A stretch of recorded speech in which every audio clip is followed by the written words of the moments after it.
No. কাকা তিনটা বাংলা দিন তো। ও তুই গৌরে বেটা লোস, দাঁড়া তোর বাবাকে ফোন করছি। বলছিলাম কাকা মন্দিরটা কোন দিকে?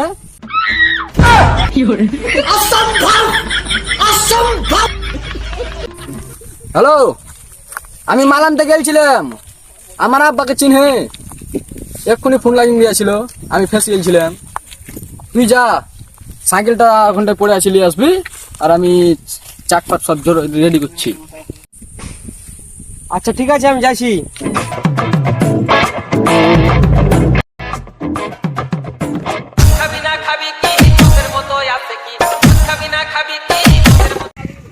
কাকু দিন তো। এই তোর বাবা না সুমন আলয়? হ্যাঁ হ্যাঁ, দাদা তোর বাপকে ফোন করছি। ফোন করলে করেন, আমি তো আমার বাপের লেগে মদন দেখছি। বাপ তো বাংলা খায় না, তো বাপ তো ইংলিশ খায়। না কাকু, আজকে বাড়িতে ঝামেলা হয়েছে তো, বলছে আজকে বাংলা খাবে। আচ্ছা ঠিক আছে, মাল ভিতরে আছে নিয়ে যা।